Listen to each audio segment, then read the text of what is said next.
Good God.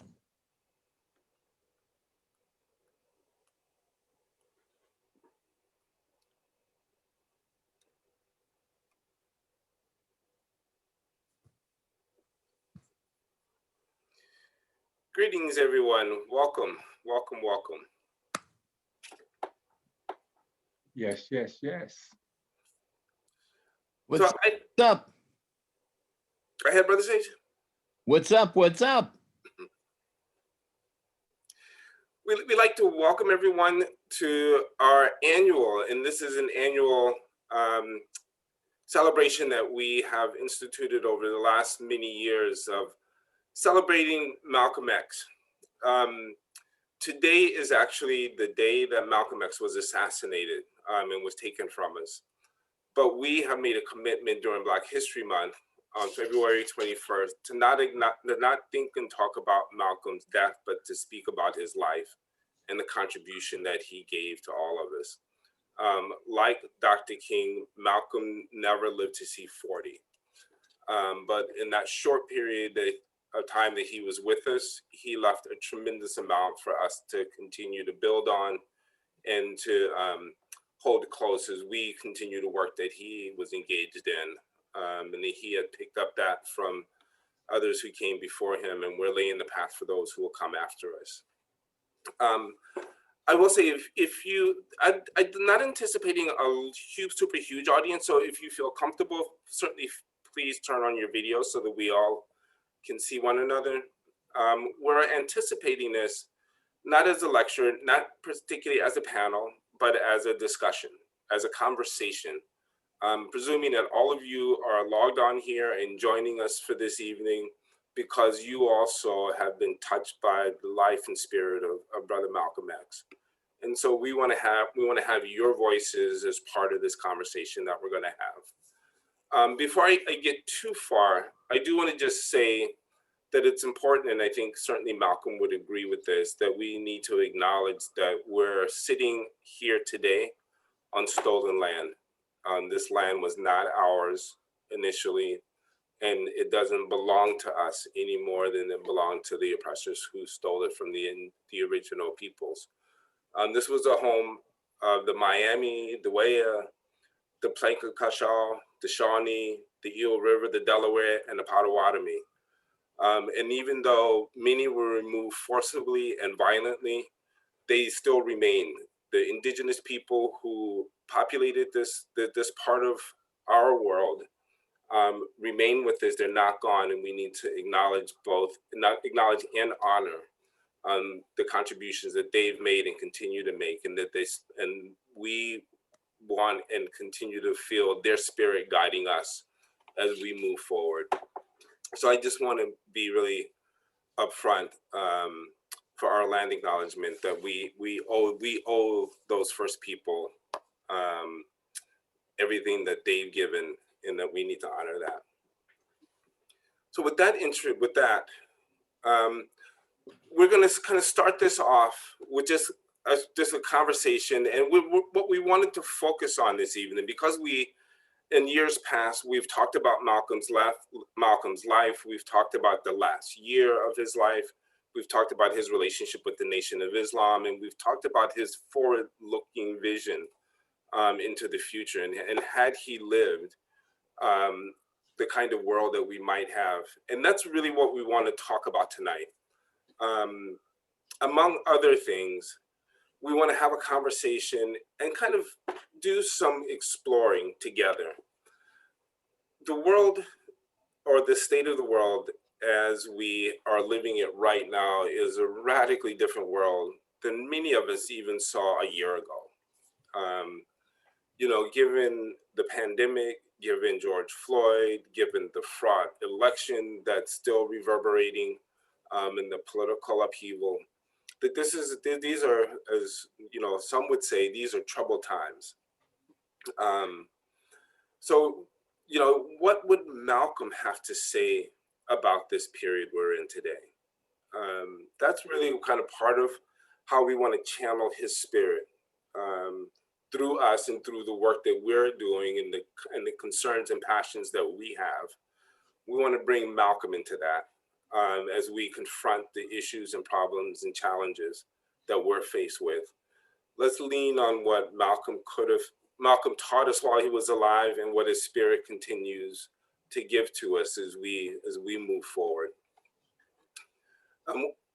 So that's it. That's what we're going to do this evening. We're going to start though with, well, we're going to start this conversation with Brother Sage, who's going to be a major part of this conversation, and also Brother Theo Williams. The three of us have been talking about this a little bit, and we want to, again, bring you into it.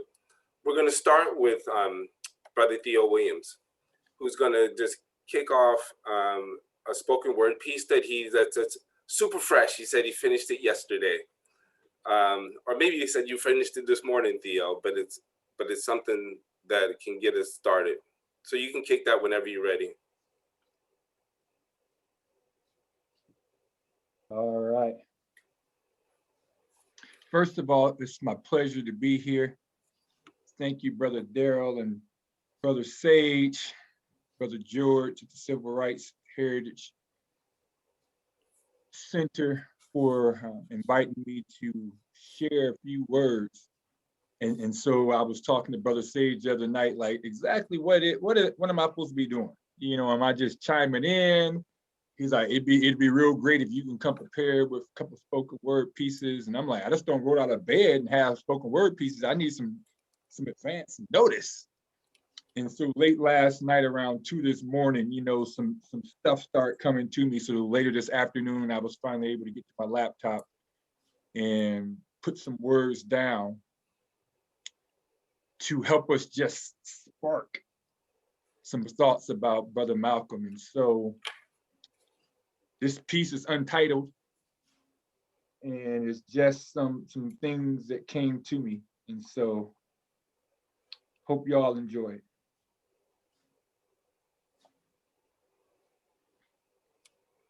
It goes, this past MLK Day, one of my students walked into class while I was taking the roll. And he sat down in his seat and said he was taking a poll. One question: Malcolm or Martin? One question: Malcolm or Martin? I knew exactly what he was asking, but I asked him for some more context, you know, to gain a little clarity. Basically, if I was down on my luck and I needed lifting up, which one would I trust to pick me up and carry me? Honestly, I don't believe that I actually got around to actually answering the question. Instead, I took a few moments to give a brief history lesson. In fact, I started confessing that in the Black community, this was and still is a hot debate. Malcolm versus Martin. And you got to take only one. And normally we ask a question by asking a question, is this for real, or just for fun? And since this was about life and death, it was the real thing. So we had to choose, will we sign our name next to the X, or will we hail the king? Are we following Malcolm X or Martin Luther King Jr.? Just like asking, do we prefer sugar or spice, fire or ice? Do we want it rough or smooth, nasty or nice? Pardon the analogy, but it would be like asking an addict to choose a vice. Now I know some of y'all are saying, slow down. Are you honestly comparing Black people choosing between Malcolm or Martin to drug use? Man, that's insane. But peep, whether it's heroin or cocaine, either choice we make is in vain. In vain. Are we following Malcolm or Martin? Real talk. Some chose Martin for his internal strength, marked by his restraint and meekness, while some chose Brother Malcolm for his external strength because he showed no signs of weakness. So those who wanted to be like him chose to tap into that Malcolm power. You see, he saw his people hanging on the ledge, and we were about to slip, and he helped us get a grip like talcum powder. Now, if we keep it 100, we must admit that Malcolm did not start off as a bad man. In fact, he was simply a bad man. He initially had only made a little name for himself before his name became grand. You see, back when he ran the streets in Boston and New York, they simply called him Red. You see, before he started undergoing that process, he used to rock a process. And for some of y'all, that probably went over your head. You see, before he gave, he simply took. Before he was an activist, he was known as a crook, robbing and stealing, foul living, and he went to prison, locked away from society, isolated and deserted. That's when he found Islam and got converted. His whole life changed. He was no longer known as Detroit Red. The only question would be, what would they be calling him next? And since he was no longer married to the street, it only made sense that they started calling him X. You see, when people are no longer married, they refer to each other as X. But on with the next. You see, to make a long story short, he rose to prominence, challenged white supremacy, and opposed that dominance. Malcolm was a teacher who taught us how to use our unique powers, promoted unity, and ensuring that Black empower connects. Long before Marvel, we marveled at him because he was the real life Professor X.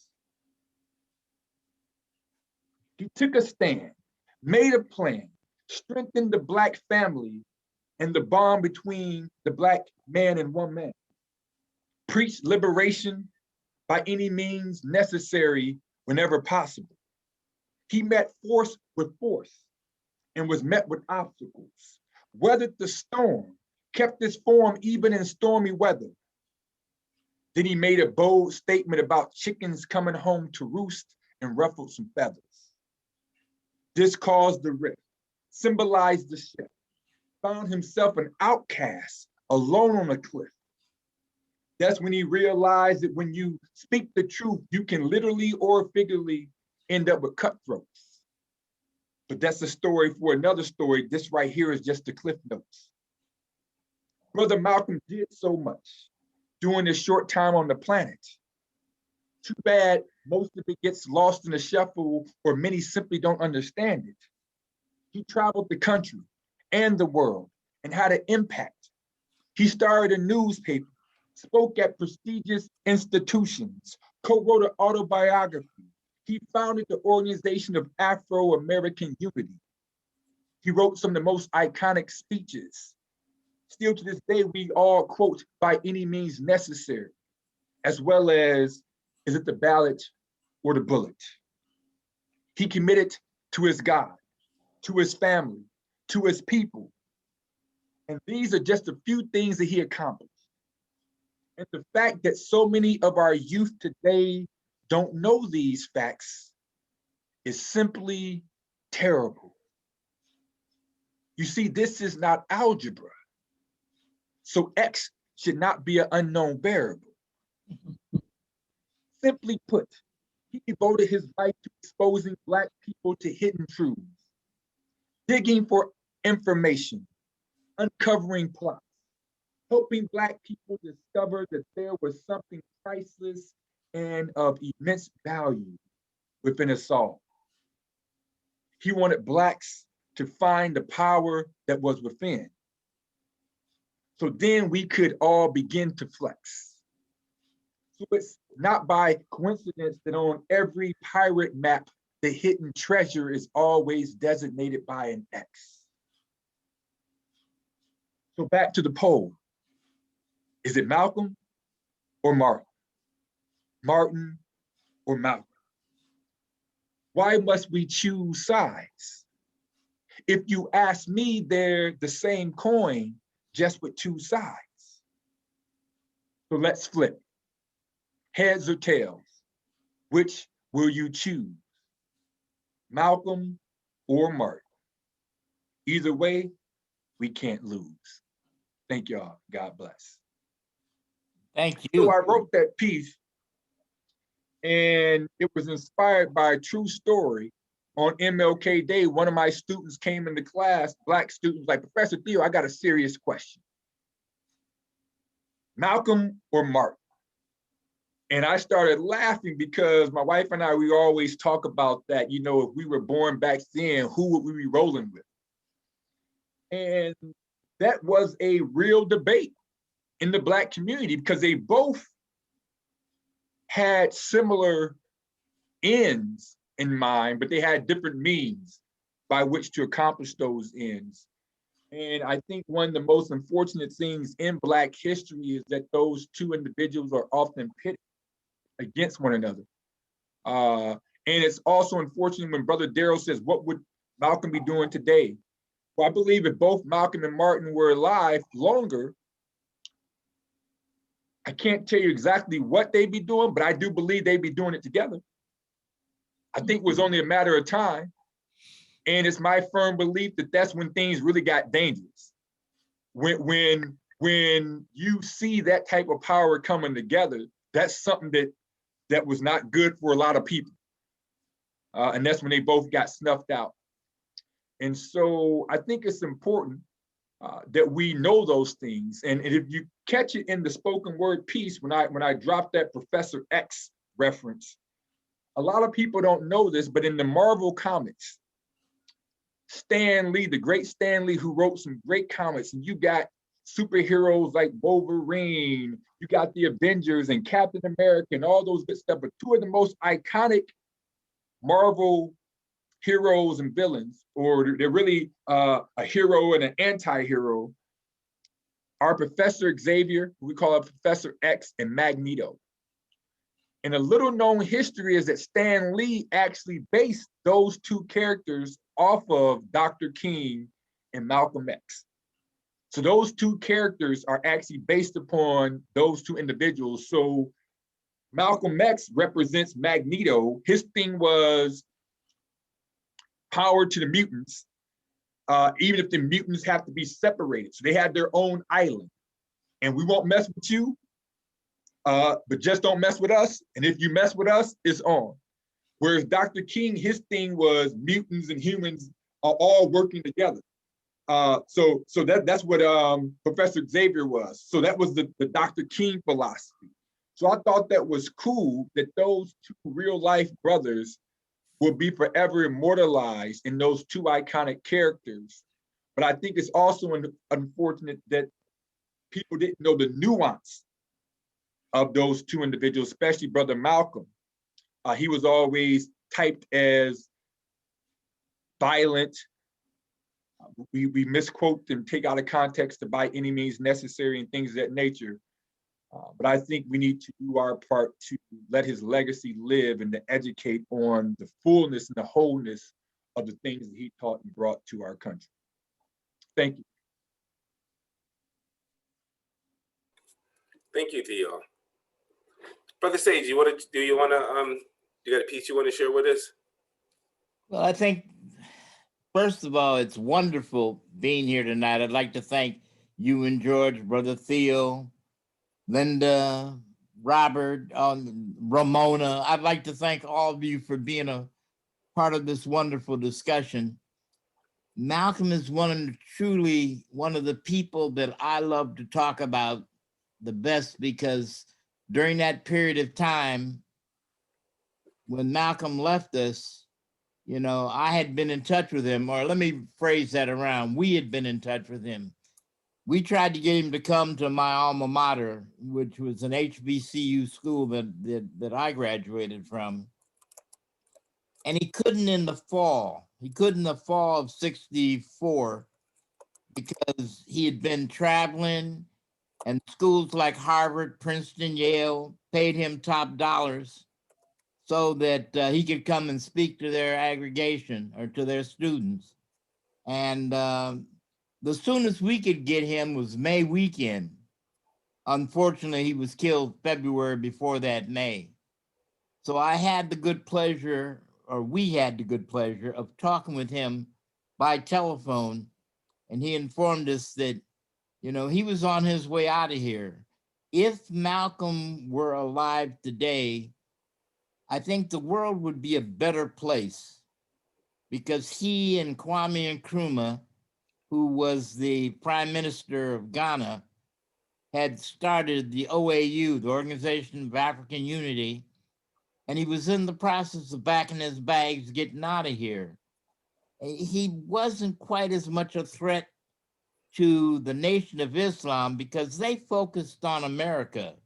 That's really all they cared about. They weren't into the Back to Africa movement. They weren't into going to Mecca and having Hajj, okay? They weren't into that. They were into just building a kingdom here in America to help some of the depressed people who needed direction. And they were doing a phenomenal job.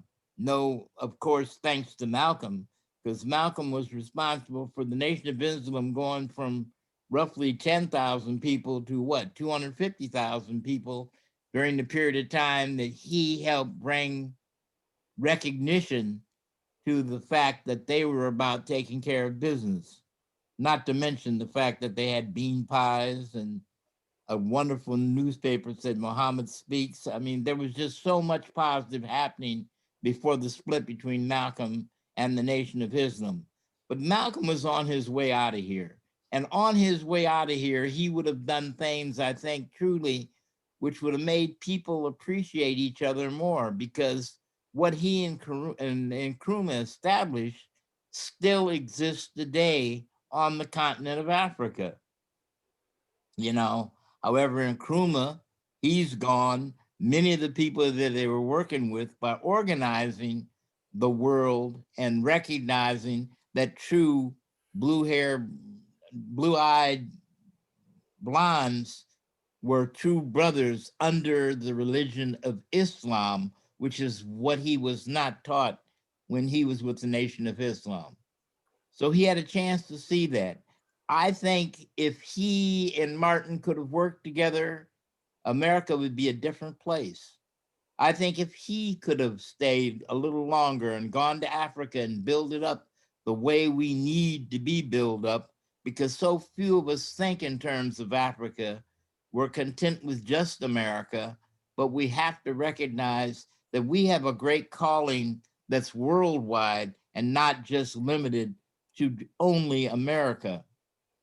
Malcolm today would be just like he was then. He would be our Black shining prince, better known as the Frederick Douglass of the 20th century.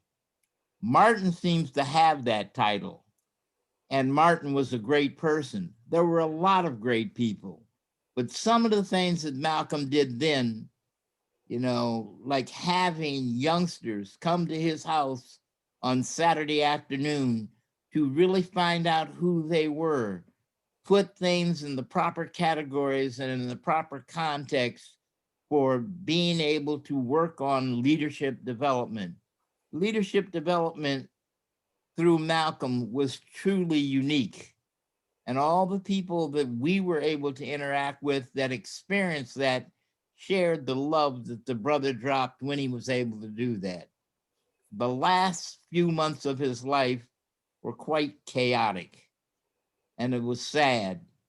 I mean, the bombing of his house, the picture of him standing at the window with the gun. I mean, everything about him was just in total chaos. In the end, but we love what he represents. He touched the lives of people. For those of us who heard him speak, especially the ones of us that were oppressed, he gave us life. He gave us meaning. He was our shining prince. Hey, thank you, Brother Sage. I guess what I will add is I want to add the voice of James Baldwin, who knew both Malcolm and Martin. And I think, Theo, thank you for that spoken word piece that started with raising that question, Malcolm or Martin. And that's a false question, I think. When you brought us to at the end, well, that's a false question. That's a question that's not terribly useful. James Baldwin observed, and I want to quote this because I think he said it as poignantly and as concisely as can be said.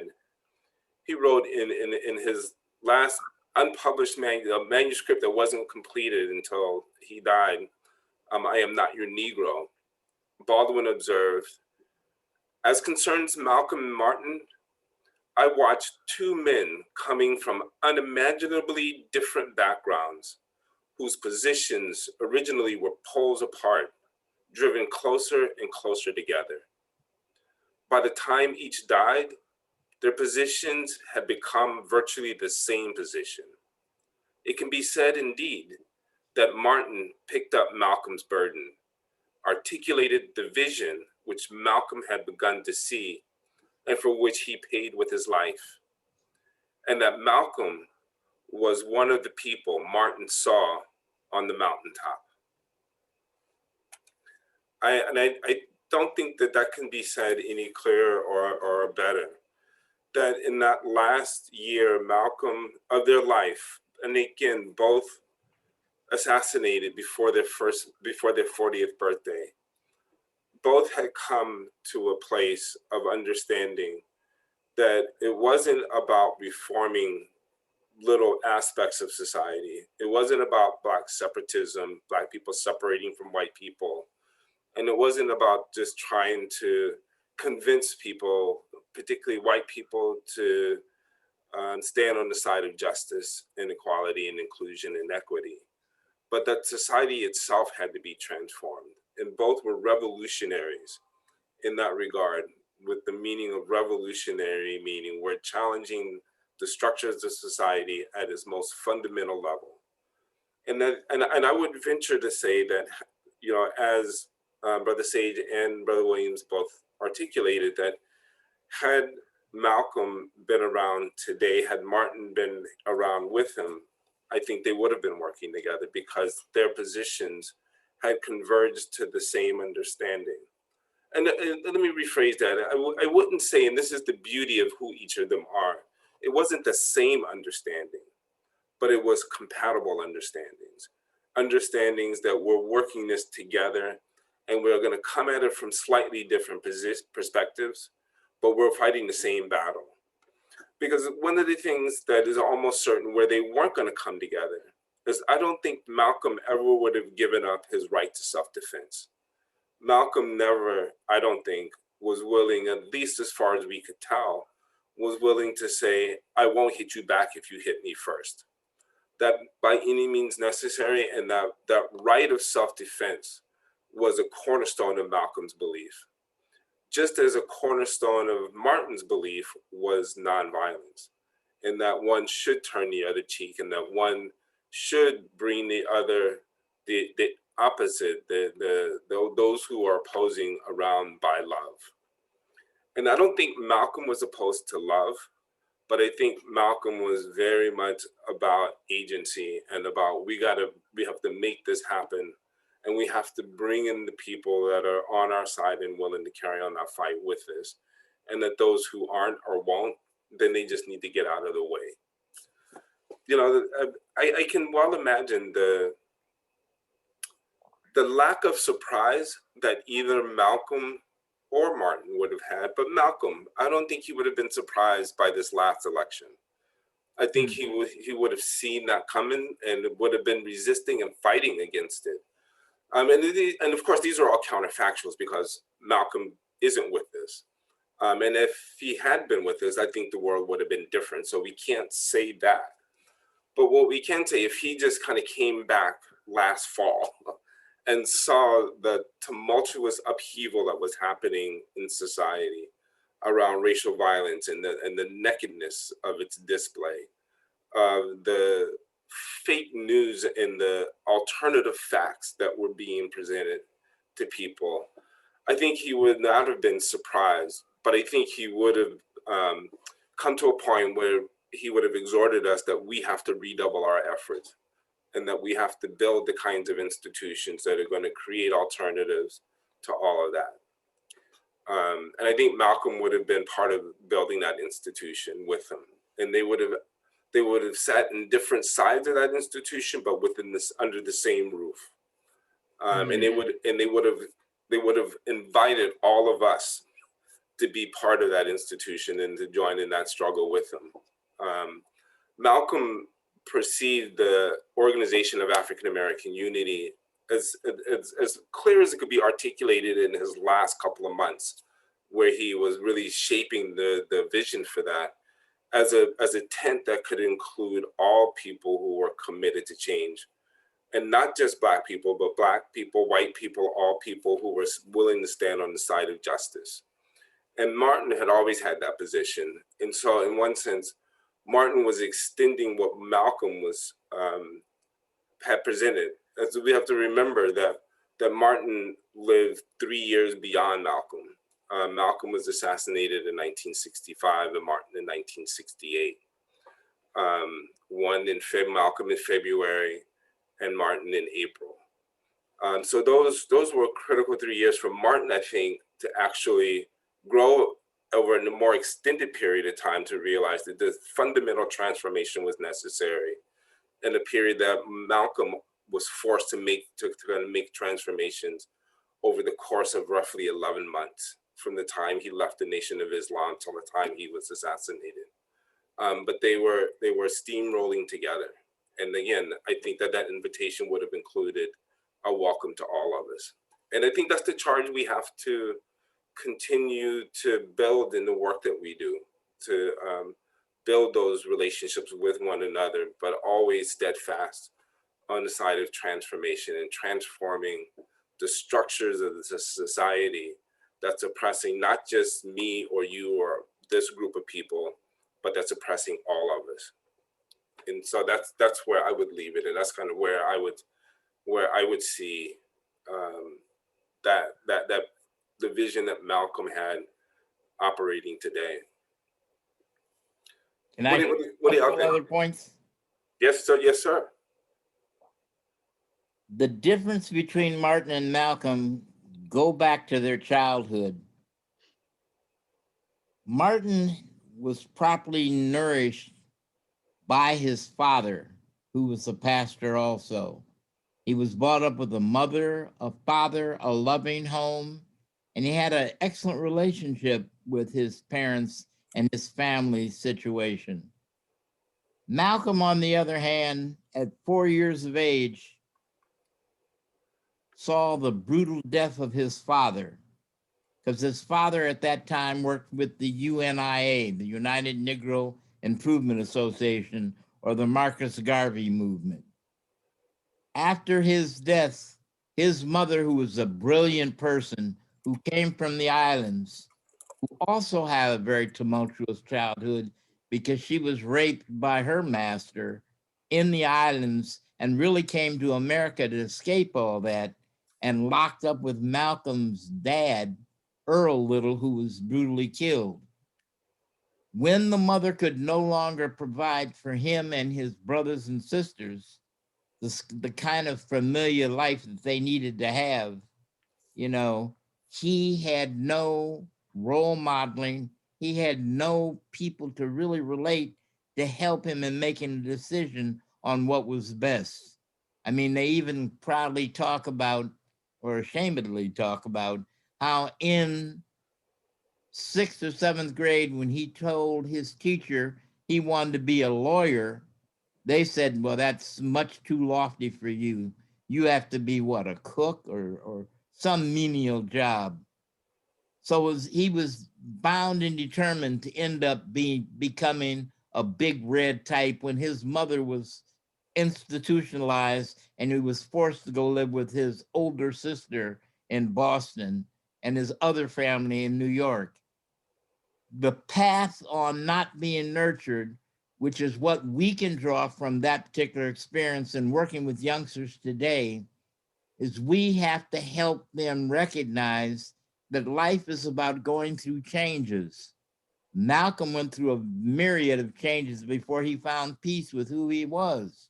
Martin, at the same time, came through a loving home and he received the proper nurturing. So if we can understand how to go through changes, that would be a living testament to the work that both individuals did. And I'll just add the beauty of their stories, but the ugliness of how their stories interact and intersect with America is the one who had the tumultuous childhood and got into trouble and eventually became who he became was assassinated the exact same way the one who had the great childhood. And so it's, yes, you want to promote that loving family, that stability, education, all those things that we can promote. But the unfortunate reality of the history in America is the one thing they really had in common was they were both Black. Black men who were outspoken. And regardless of their upbringing, regardless of their approach, regardless of their methods, they were both met with the same demise. And I think that's important for us to recognize today, because one thing that often happens is that those who aren't fans of modern day activists who protest, who disrupt, will say, why won't you be more like Martin? Why won't you be more like Dr. King? And they forget, or there's a revisionist history, that Dr. King was on the FBI most hated list, watched, America's #1 hated person, who was met with death. But now they try to co-opt or to use his name as a sign of here is the right way to do it. And by default, you're saying that Malcolm X did it the wrong way. But regardless of where you stand on that debate, they both did it in such a way that got themselves killed. And so that's the harsh reality, that there is no right way or wrong way to protest. You'll know if you truly have protested. You will know if you truly disrupted if you get killed. And that could be literally or figuratively or financially or your reputation. You can only say so much and do so much before they come at you, if you're truly doing it and you're truly about that life. And so although we do want to draw that distinction of being educated, being articulate, coming from a great home, we also be remiss if we don't point out the fact that in America, there's a history that regardless of your upbringing, regardless of your demographic, regardless of all those things, if you are Black and if you get out of the line, you will be met with the same consequences. Yeah, that's a deep observation, Theo. Thank you for that. I want to kind of bring more folks into this conversation, and actually, I'm going to do what I almost never do, which is I'm going to actually put someone on the spot. Linda Wolfson. I'm calling on Linda in part because I know that she was a deep activist in the 1960s, who was on the march against fear with Dr. King and with Stokely Carmichael, and had been a deep and long time activist in DC and other parts of the country. Do you have any thoughts about anything that we've said so far, Linda, or anything from your own experiences of both Malcolm and Martin in that period that we can use now? But you're going to have to unmute first, my dear sister.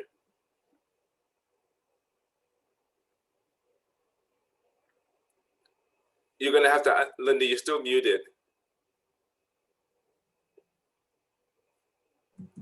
You can unmute her. Okay, got it. There you go. It told me I couldn't. So I was thinking about that because I have some history and some experience. That's true. I've always looked at the contradiction more because of my own practical experience between Dr. King and the SCLC versus who I knew as Stokely Carmichael and SNCC.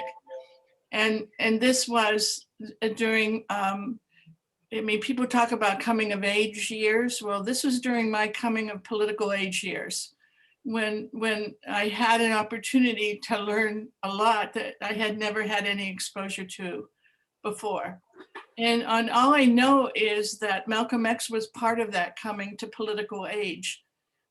Not in the same way, I'm sure, as a lot of other people, but in a way that helped me on a journey to learn more. And by the way, SNCC was my side, but I mostly agree with the people who are talking about how different approaches to wars and battles and victories are often collaborative, and that it takes different. There's not one method you use in a warfare, or whether it's with military operations or whether it's with people's minds, and that you can combine those, and that they complement each other. And we all have kind of different ways. I have been angry enough, and this was in Greenwood during the Meredith March, to pick up a brick and being ready to throw the nonviolent way until people from the community said, "Sister, no, don't do that." I mean, I rarely get. It's not my experience. It's not my general outlook on things, but I do understand the role that it has to play when you see what's happening, and you know that it is a life and death thing for lots of people. So, okay. No, thank you, Linda. I want to invite others to comment on kind of where we are in this discussion, what's been said, what perspectives that's been presented. Any other thoughts amongst those of you who are joining us today?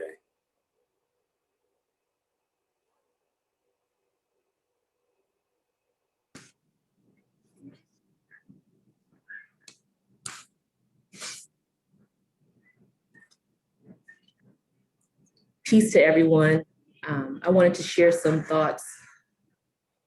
There's a heaviness that's been weighing during this particular Black History Month, because I don't think it's ironic or happen chance that Malcolm has been placed on my heart more now than ever before.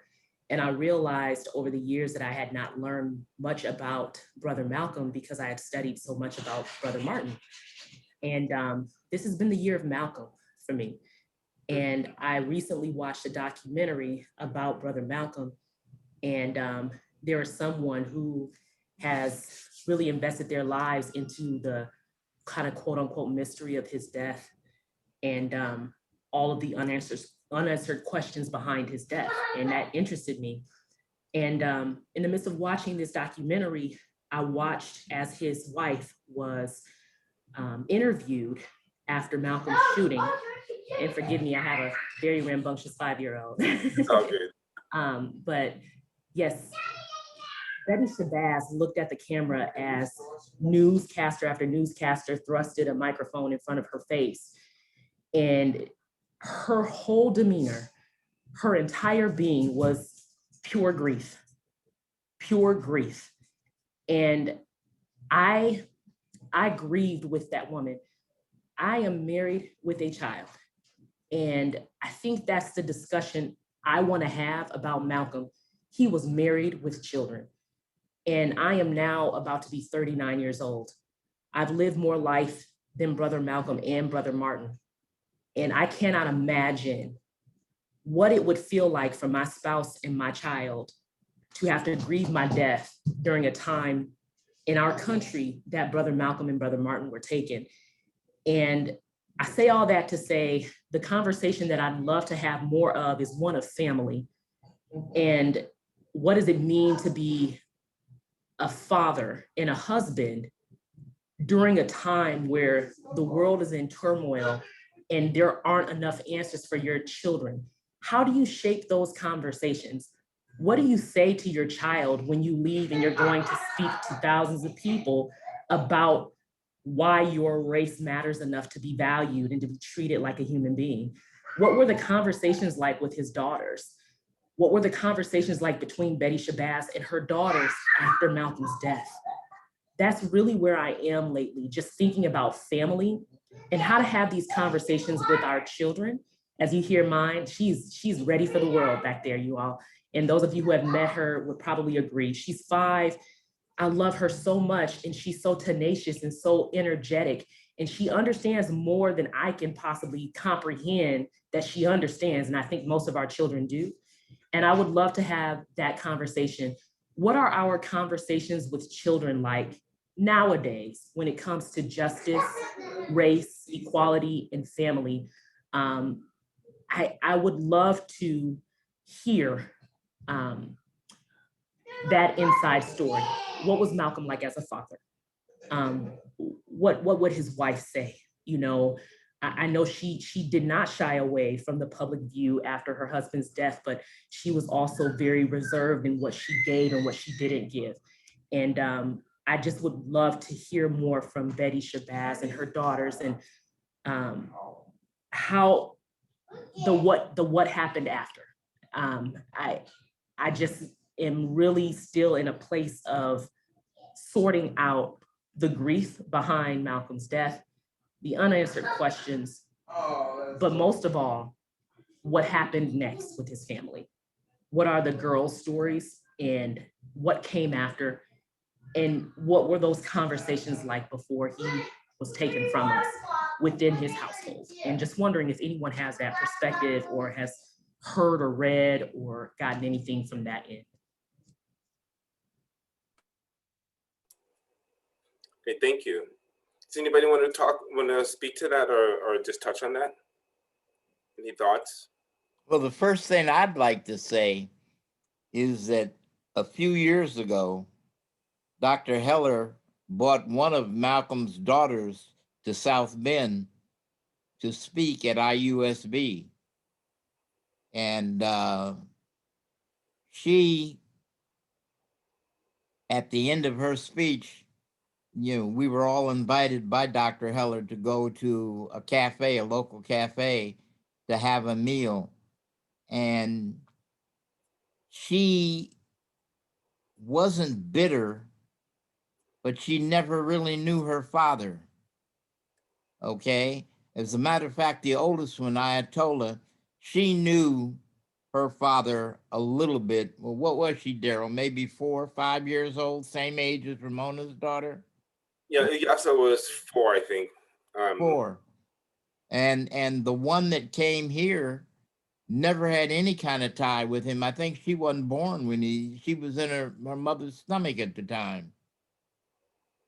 So, you know, Malcolm really did not have a relationship with him because of all the pressure of the Nation of Islam and all the pressure of the travel, because almost 9 months out of the year before he died, he was in Africa, he was in France, he was in London, he wasn't in America. He was always on the move.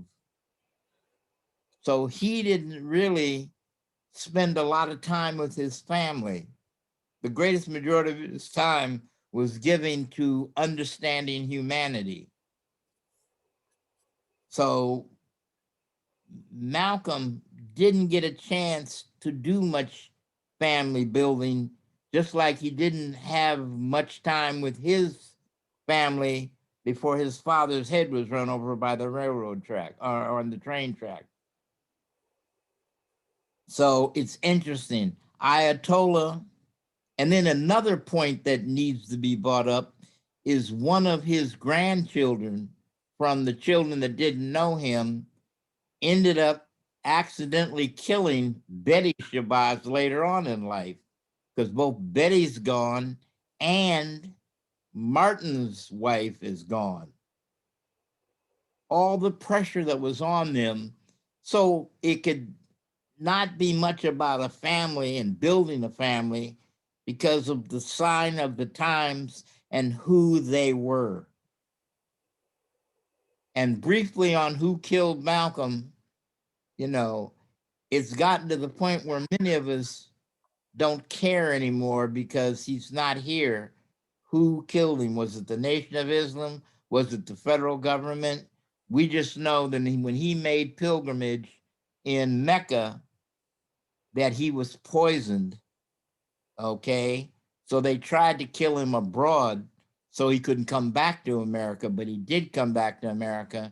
And the pressure that was put on him caused for him to go through pure you know what during the last days of his life.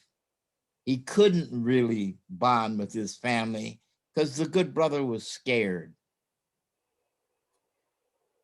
So what I would strongly suggest is you keep doing your homework, keep looking into Malcolm, you know, so you can find out more about him and just how beautiful he was, because he was just like Martin, truly a beautiful individual to learn and to grow and to develop while being incarcerated, which many Muslims still do today. Help him go through the changes in order for him to be the person that we still admire and look to as El Hajj Malik Shabazz. And I would just add, Sister Ramona, I think whether you're talking about Malcolm X, whether you're talking about Dr. King, whether you're talking about Medgar Evers, whether you're talking about athletes like John Carlos, anyone who takes that level of stand, we as the outsiders, we can love and embrace their fight for us. We can love and embrace the stance they took for us, and we held them as heroes from the outside looking in. But rarely do we acknowledge the cost, the toll that it took on the family. And if you read books or see certain documentaries, we can get a glimpse of that. Because even then, I think about it in terms of as someone who's involved in ministry, or someone who works for a company that travels a lot. In this balance of, I'm doing it for the family. I'm doing this so that my kids and you all can have a better life. And sometimes the kids like, well, we appreciate that, but we want you. That's what we really want in life is you. We want you to be around. We want to see you more often. And so I can't imagine the toll. Well, I mean, and I can begin to, because I consider myself someone who likes to speak out against injustice and things of that nature. But I know for a fact, being someone who's married, I approach it differently than I would if I was single. You know, and in a lot of ways, you know, being a minister, you know, when we look in the Bible at Brother Paul, the Apostle Paul, he was saying as a single, being single, he could do certain things without fear of some of the repercussions. When you are married and got children, you have a family to think about, and they will hold it over your head. So I think Malcolm and Martin, they were both rare in the sense that I imagine they probably had a lot of conversations with their family saying, it may not be fair to you all,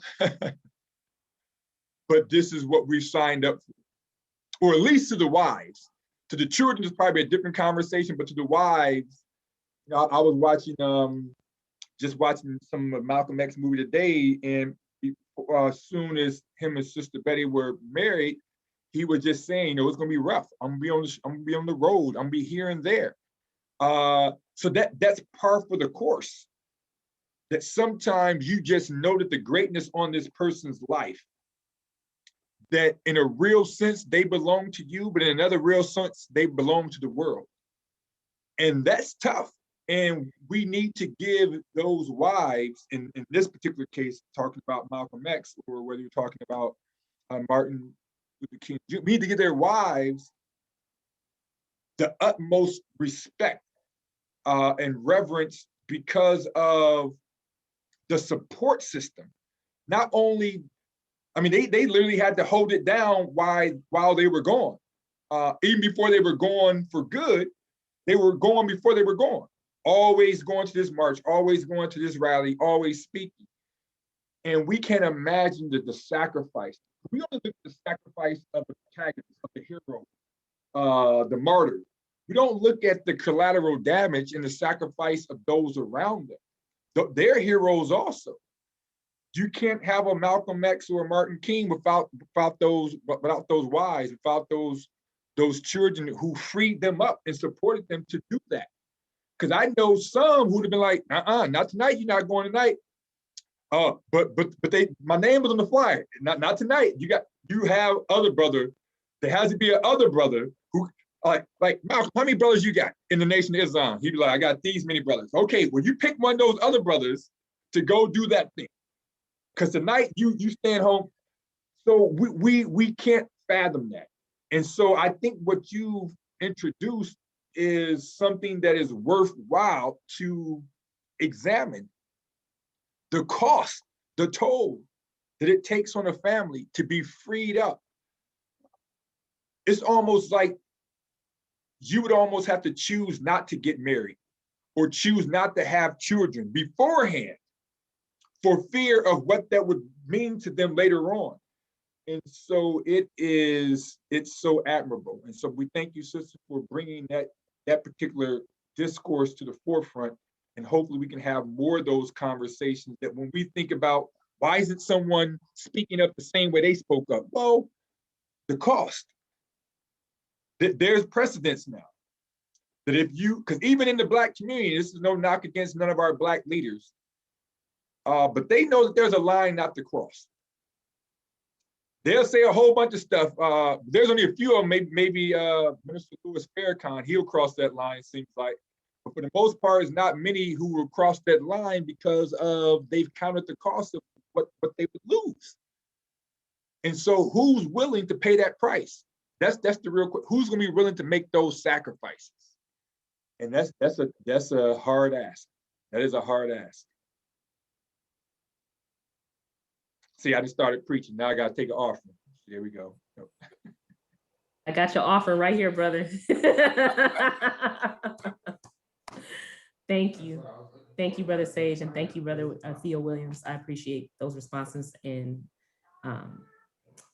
Darryl Heller, man, I really just appreciate this time because I think we're getting a taste of it. Those of us who do step out on faith and just actively voice words of truth and justice. I know I'm seeing firsthand life. It looks different when you get married and you start having children. You start to see things differently. You start to understand things differently. And I am getting just a small taste of that sacrifice daily. Whenever I step out and I leave at 6 a.m., my daughter's sleeping, I come back at about 7 or 8 p.m. and she's getting ready to go back to sleep, that takes a toll. And my hat's off and my heart out to my husband who holds it down. Anybody who's in that position and can feel that, your spouses literally are your rock. And I know I wouldn't be able to do half of the things that I've been blessed to do without him. And that's the one taming that voice in the background is my man, my king. And I just don't know what life would be like without him. And I'm so glad that you all articulated that so well. I don't want the story to be for my daughter. My mommy was great, but I never knew it. Or, she did a lot, but I never really understood it. I'm just trying to find that balance. Like, I don't want to save the world and have my daughter consider me a stranger. And God bless those who made that sacrifice and didn't have a choice. So I think my grief in remembering Malcolm this year has been, thank you, brother, for all the sacrifices you made. And I know how it feels to not be able to go home right away and to have a child who you would want more time with. And I feel that differently. And learning in a high school about Malcolm and Martin is different than being this age and just taking in his story. And so rest in peace, Brother Malcolm. Yeah, and I want to say a couple things, and then I want to have continue to invite other folks to join in as well. But I want to thank you, Ramona, for bringing that up, and both Brother Sage and Theo, and again, I want to hear from others. But three words I guess came to mind for me, and they were all said, but Theo really talked about sacrifice. I mean, we think about Malcolm and Martin paid the ultimate sacrifice of their life. But they weren't the only ones who sacrificed, because their families also made that sacrifice as well, both in losing them, but also in allowing them and giving them the space to do the work and make the contribution that they made for all of us. And they were doing it for their families for sure, but they were doing it for all of us. And that's why that balance. So it's like the other word was balance. How do you balance that sacrifice of giving with what's needed? What do you give? What do you give to the world, and what do you give to your people, your family? And that's a balance there for most of us to really grapple with. I know I have a small child, and I struggle with that in my work. But the third word that came to mind, and the third piece that I know drove both Malcolm and vision that they both had, I think was really important. And they lived that vision, and they brought that vision to the world, and that vision is what drove them. They could see, in the language that Baldwin gave us, they could see across over the mountaintop, and Malcolm was was up in the clouds, climbing that mountain to be able to see over to the other side. And he had an inkling. He knew what that other side, the potential of it could be, because I think, as Brother Sage alluded to, his journeys to Africa and meeting with world leaders and meeting with other revolutionaries, leaders who had successfully led revolutions and were transforming their societies in Ghana and then other areas of independent struggles. Malcolm saw that was a possibility, that victory could be a reality here in America as it had been in Algeria or Ghana or other places. So I think we all, and again, what I live on in the way that I try to carry Malcolm with me in the daily way is to continue to hone my own vision. What is it we're fighting for? What are the sacrifices we have to make? But we can't really make those sacrifices unless we kind of continually clarify what we're fighting for. And the beauty of Malcolm, and I think this is what made Malcolm so powerful, was like Martin, he wasn't static. He was willing to, as he said, I'm willing to, when he left the Nation of Islam, he was willing to say publicly, I was blind before, but now I see clear. I made some mistakes in the past. I said some really bad and nasty things about other civil rights leaders. And now I want to kind of try to make that right. Like he was strong enough that he was willing to admit his errors, admit his mistakes, and to continue to grow and develop.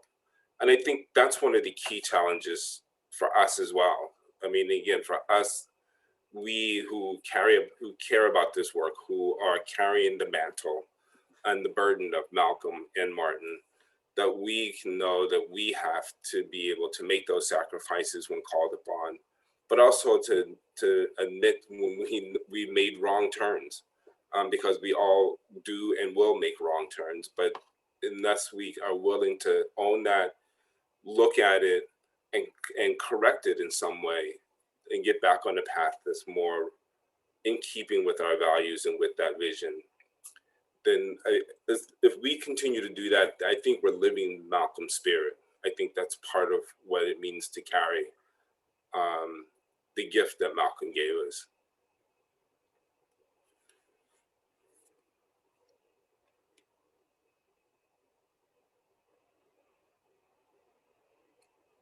I want to hear from more people. I know this is touching you in some ways, so don't hold back on it. I'll say a word. I'm Marcus. I'm in Chicago, and in the Inglewood neighborhood of Chicago. And I think what I'm living with today, as I remember, Brother Malcolm, is that what courage it takes to live a life in a black skin, you know, and what finesse it takes to be able to get in through the seams and cracks of a society that has no place for you, and yet you make a place for yourself and others. So Malcolm and Martin did that so magnificently by example. And so I try to live with that, not like a burden, but like a source of inspiration to get up every day and do my little piece. You know, I'm working my little role in as the old folks would say, in the vineyard or whatever. You know, I'm just doing my piece. And it takes courage to do that. It takes sacrifice to do that. And I listen to Ramona's voice, you know, and I hear in her what I heard in the Malcolms and Martins of my day growing up, you know, as a child. You know, I was 5, 6, 7, 8, 9, 10 when Martin and Malcolm were reaching the apex of their walk on the planet.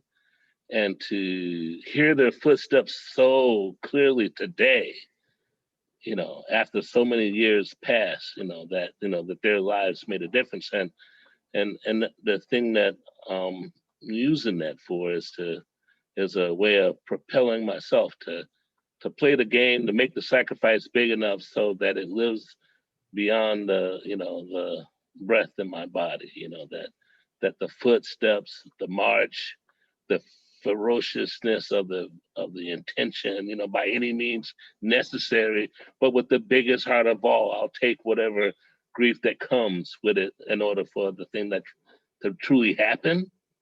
You know, I want to, you know, finish up my days and hope that there's some footsteps that'll still be heard down the road when I'm gone. Thank you for holding this space tonight.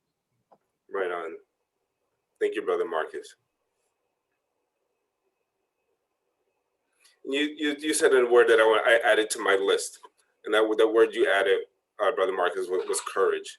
You know, that's a fundamental piece that's required to do this work, particularly walking the earth in black skin.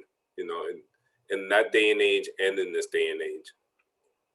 But it takes courage for anyone to speak on behalf of justice when there's so much pushing back against it, right? So we hold all who carry that courage to speak up and to step out.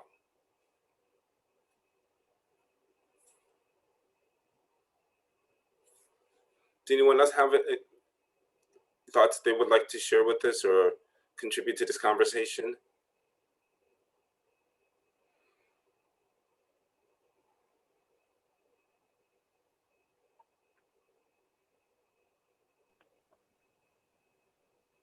I would like to ask a quick question, please. Sure, please do. So my name is Jose from South Bend, and my question to you all tonight, thank you for letting me be a part of this, would be, now with the age of technology being here and information being so, like, it's good because it's easy to spread quickly amongst many different people, but also, where should a person draw the line in celebrating or promoting equality within ourselves and our groups, while also not letting our movements be co-opted by corporations and things like that? The reason, I guess, like an example that I could provide now is the Black Lives Matter movement, has been around since, most likely almost a decade. I remember I first heard of it when Michael Brown was murdered in Ferguson, Missouri, when I was in high school. So what I've seen now is that, for example, during the Super Bowl Sunday, that you had billion-dollar corporations with commercials and things like that, stating that they celebrate diversity, which is nice, but also, how are we able to hold us accountable and make sure that the messages of our leaders such as Martin Luther King and Malcolm X, are still, I guess, not twisted or changed in any way. Well, can I try? Can I chase that? You absolutely can. First of all, that's a very good question. Thank you.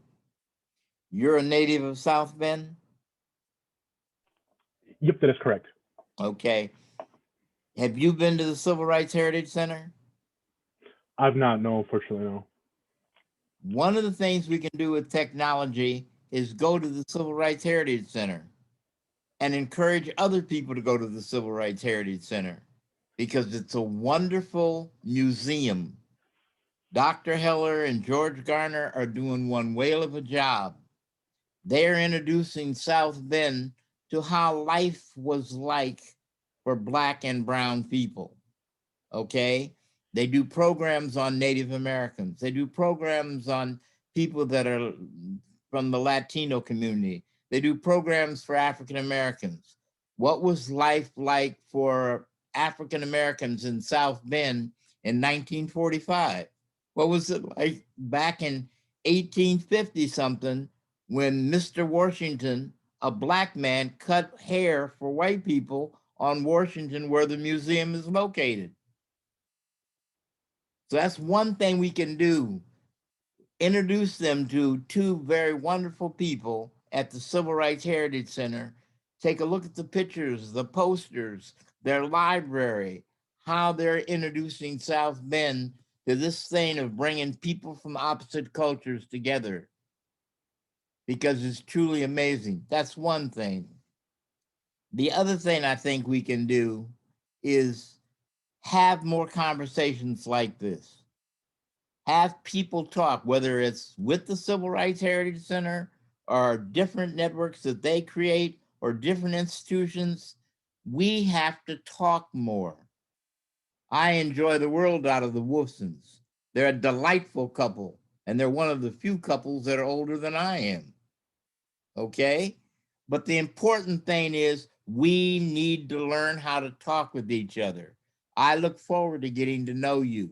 I look forward to having you share your life experiences with me based on the years you've had thus far.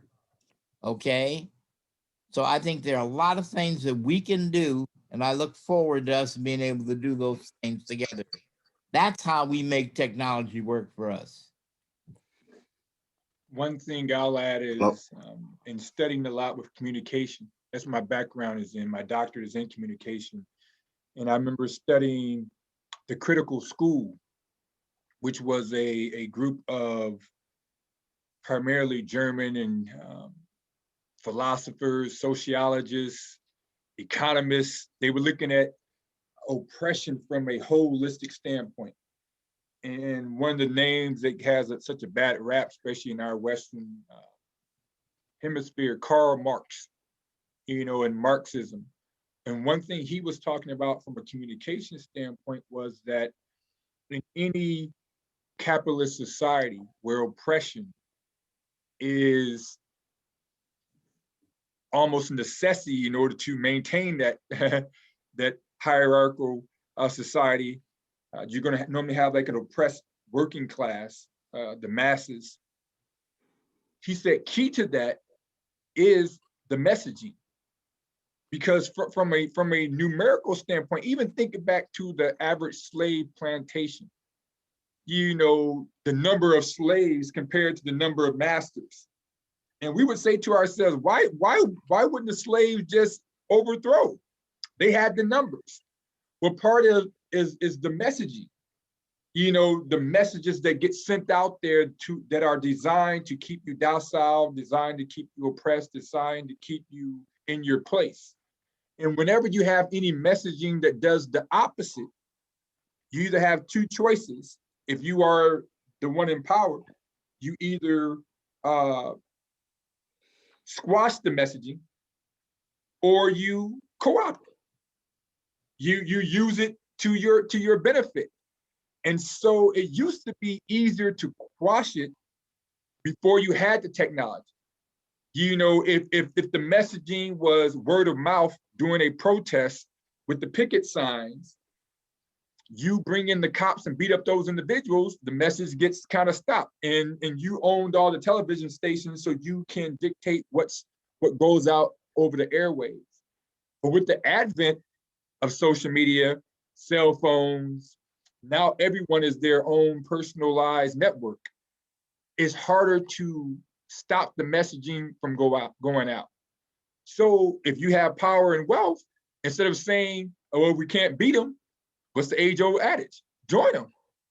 Hey, here's the idea. We're really feeling what you're doing. It'd be great if we partner up. We can come alongside each other.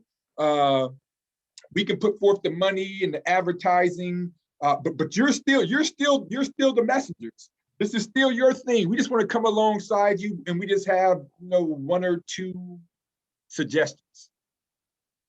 Wouldn't it be cool, instead of you saying this, because this is kind of harsh, what if you said this instead? And instead of having this be the face, well, why don't you bring this person in? They could be the face. And instead of doing that, and by the time the message gets out there, it's not the message that was never intended to be. But that's always been the fact. That's always been how it's done. And think about it, it's not just simply those who were white and in power who did this. This happened even amongst people in the movement. Who decides whether it's Dr. King or someone else? Who decides who's the face? Well, it's normally based upon who's the good looking, who's most articulate, so we've always done that. We've always picked and we pick and choose how to craft the best message. And so those on the outside with the power and the resources, they've just piggybacked on that. They've said, well, we can't beat them, let's join them. And so now they're going to come alongside the Black Lives Matter movement. They're going to come alongside the athletes. They're going to sponsor all those things. But just always know, attached to those dollars is the right to influence and speak. The right to say, well, before you put the message out, I just got a few edits. And that red pen comes out. You'd be like, golly, this just a few suggestions. And then they show you that check. And you look at the check, look at those edits. You'd be like, start making those edits. And that's why Malcolm and Martin got shot. They didn't make any edits. They didn't make the edits. And so when you don't get co-opted, you're in trouble. Once again, sacrifice, courage, things of that nature. Preach, Doc. Oh man, that's so right on. I guess I have to speak up since Brother Sage called out me and Linda for being such old folks. I think what's being said is a really important point. I mean, you see these corporations who have done so much to discriminate against Black folk to now say they love Black Lives Matter. Are really, really frustrating. The same thing happened, like, for instance, to Dr. King. I mean, now everybody loves Dr. King. We have a holiday for Dr. King's birthday. And in the 60s, he was attacked viciously. When he started to speak out against the Vietnam War, when he started to criticize capitalism, when he talked about poverty. I mean, he was not the revered figure that we think of him today in terms of many forces within society who attacked him. So we have to be conscious of, and I think what Jose brought up and what Theo and Brother Sage were talking about, it's really important.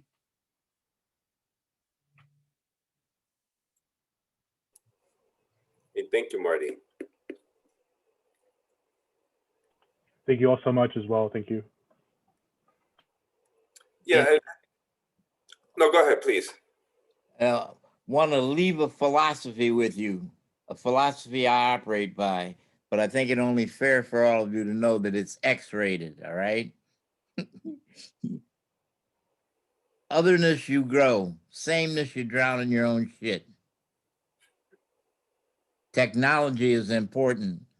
If Malcolm and Martin had had technology, they would have been 10 times more important then than they are now.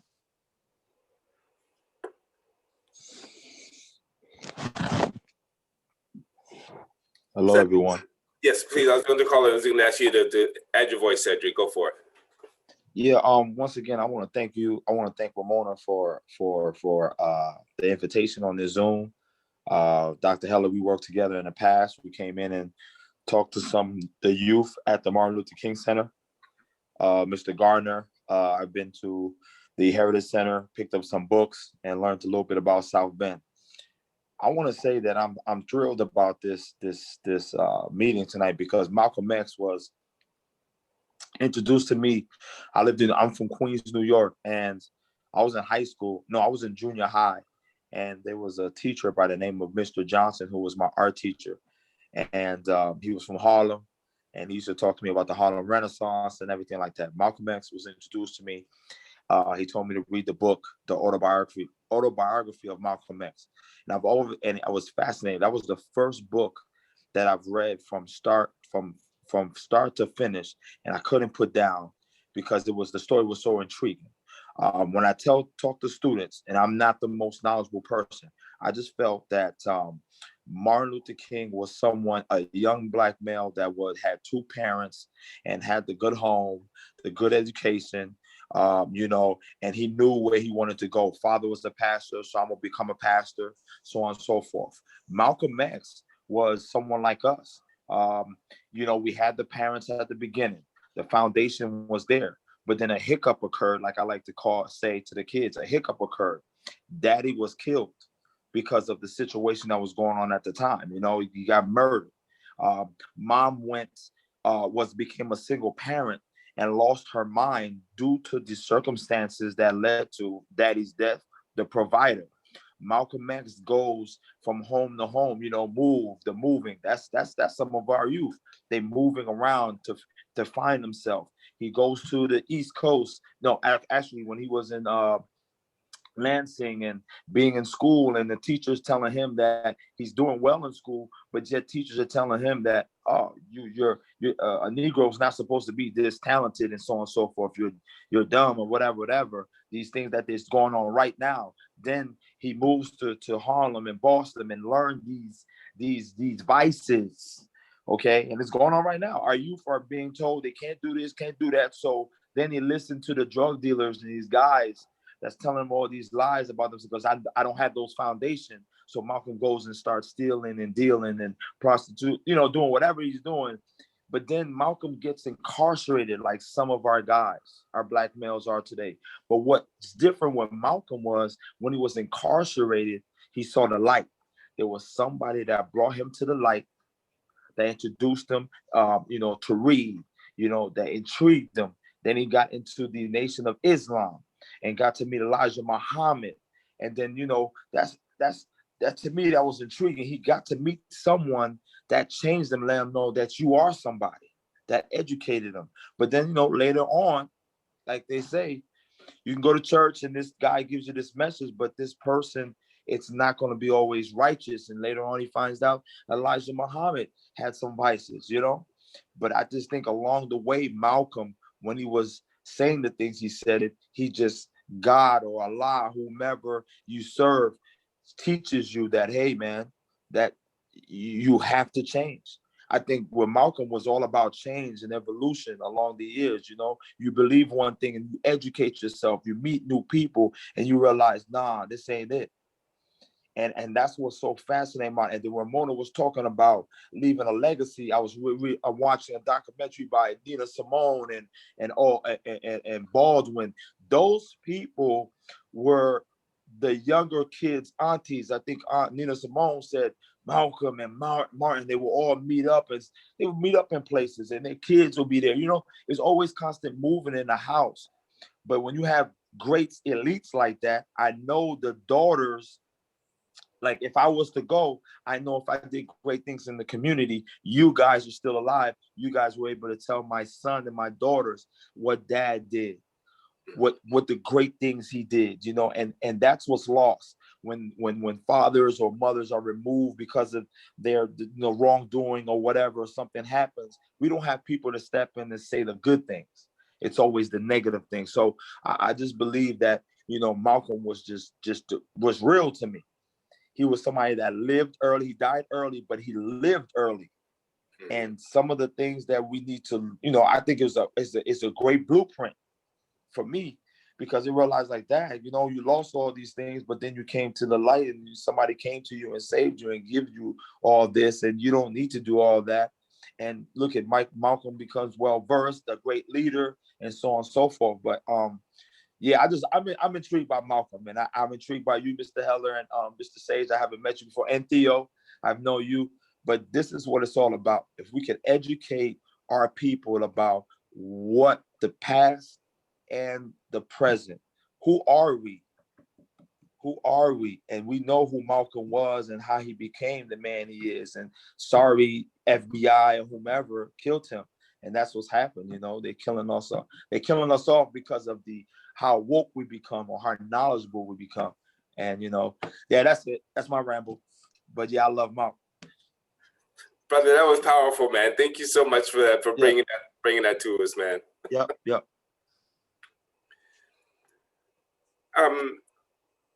One thing I will say, just to add to the comment that Jose made and that Theo, I think, and you as well, Cedric. I want to encourage everybody, and I think this is really important. Everybody needs to read and understand and kind of learn how and where Malcolm and Martin were in the last year of their life. Like this is a critical part of their legacy. Because in part of an answer to your question, Jose, both Malcolm and Theo touched on this, Malcolm and Martin were both in the place in the last year they've come to the realization that the fundamental transformation of society itself had to take place in order for the changes that we needed for the world that we believed in to come into existence. And that meant addressing the issue of capitalism, that capitalism was one of the evils that was creating, as Theo said, that hierarchy that's built and based on the oppression of some people so that a few people can have. Many people don't have so that a few people can have. But read how they got to that place. I mean, that their story, their journey is our journey, and I think that we all have to be able to use the footsteps and the footprints that they left for us. So learning that history, learning what they were saying, learning this thing that they were grappling with, because I think as we all know, the history tends to repeat itself, and that the moment we're going through right now it's unique to this moment, but people have experienced this moment before in other ways. And so we don't have to repeat those same mistakes, and we don't have to learn the same old trick that someone else already taught us. We just need to go back and really kind of walk with them and bring them along with us, because they laid a path that we can use in our own journey today. You said something. You said something powerful. You said something powerful, Mr. Hell. I was telling a buddy of mine that archaeologists used to go and search in Africa and Egypt and places for dead scrolls, right? To find out how people, live their lives, history. But I tell young people, and I tell my peers, I was telling them, imagine our phones are live scrolls to go and use to find information, Google, and so on and so forth. We have live scrolls in our hand to go hear speeches and visibly see that person, he or she, say the things that need to be said. And like I said, nothing's changed. God said there's nothing new under the sun, and I'm seeing it. Like there's nothing new. If we want to solve this situation, we have to, like you said, educate ourselves, go in the past, because there's lost scrolls and information that we can utilize right now. But we have to be honest with ourselves. We have to understand that we have to be, our leaders, our people have to be honest with themselves and be ready to take on the leadership. I really feel if Malcolm, and I used to tell the senior men's club, if Martin Luther King and Malcolm X will be alive right now, they'll be kind of upset at the leadership. Because right now, I think someone spoke, I think Farrakhan, you say, we have token leaders. I'm sorry for saying that. They just come on the scene, put a Band-Aid on it, and then we don't see them again until something else occurs. When those guys and Medgar Evers and those, they were in the forefront. They were in the fire. And they're going to tell you what needs to be said and what needs to be done and lay their lives And that's what happened. But like you said, right now, we as people, brown, black, white, educate ourselves in order to put out the fires that's being shown right now in our lives. Great, thank you, brother. Yep, yep. We're at the end of our time, I think, together. But I want to just leave the floor. Anyone have any last minute or kind of closing thing they want to share with us before we end this part of the conversation, because this conversation is ongoing? Yeah. Yeah. Any last words, Brother Sage, Brother Theo? I'll just conclude by giving my 2 cents to Sister Ramona's question she gave to us in direct messenger, which was, do we believe that doing justice the right way will always result in risking your life? And conversely, does playing it safe, is that indicative of not truly giving our whole selves to the cause of justice and equality? I think there's several ways we can answer that. I will say that, once again, as I mentioned earlier, if you have a family, I think your family is your first ministry. As a disciplined follower of Christ and as a pastor, my first ministry outside of my walk with Christ is to my wife. And so I want to fight for equality. I want to fight for justice. I want to be able to see the world become a better place. But that starts at home. And so I have to be very prayerful and mindful before I do anything that puts my wife at risk. And someone can say, well, you're not giving your whole life to the cause. Well, October 26th, when we celebrate our anniversary, on our wedding day, I didn't make a vow to the cause. I made some vows to Nicole Williams, and I told her father that from this day forth, I'll take over the job that you've been doing. Now, if there is a way for me to give my life to the cause and still protect her, oh, so be it. But I don't think we can just say those who don't get shot play it safe, nor can we say if you do it the right way, you are guaranteed going to get shot, and that could be literally or figurative. But history does say that there is a line of demarcation that if you pass, you will know that you've passed that line. You will get a phone call, an email, you'll see somebody sitting outside your house. Something's going to happen to let you know that you have arrived. But I think what's most important is we realize that we're not all called to be Malcolm or Martin. We need some martyrs, but we need some people. I was telling somebody the other day, we were joking around about scary movies and stuff like that. And it was me and some person, I can't even think who it was. And I was like, well, we both can't die. One of us got to live to tell the story. You know, one of us has to tell the story. Everybody can't die. Someone has to live to tell the story and to do the work. And in some real sense, dying to self daily is more difficult than dying physically. Dying self daily, doing this work. Some of us may prefer physical death than to endure. And so I think to each his own, we all have a role to play in this fight.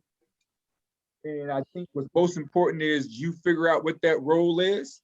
And if you happen to have a family, that can't be a dictatorship meeting. That has to be a democracy where everyone involved sign up for it, because they're not going to pick and choose. They're not going to come in and say, we're just taking him or we're just taking her. No, they're going to take it out on everyone in your circle. And so you got to surround yourselves with people who are also about that life. And I think that's wise. I don't think that's critical. I don't think that's a cop-out. I don't think that's a sellout. I think that's being wise in knowing that we all have a role to play, but it's for each and every person to own up to that, and for us not to impose our values and views on someone else to say whether or not they're about that life. just not for us. Brother Sage, I'm going to I give you would the like last to word. say, Last word, brother. I would like to first of all thank all of you for joining in this wonderful discussion. I believe this is the 5th year in a row we've focused on Brother Malcolm, and next year's will be even better than this year because each year we come to new levels of understanding. Thank you all for tuning in tonight. You are all very beautiful, and we love you very much. Thank you, Brother Sage, and thank all of you for being here with us tonight. And we look forward to seeing you in our future events and as we continue this conversation. Thank you. In word and in deed. Thank you, everyone. Peace Thank and you love. very much. Thank you Good very love, much. blessings. Wonderful Yes, program. yes. Good night. Thank Mr. you. Heller, Brother Sage, I want to talk to you guys soon. Hit us up. Okay, will do.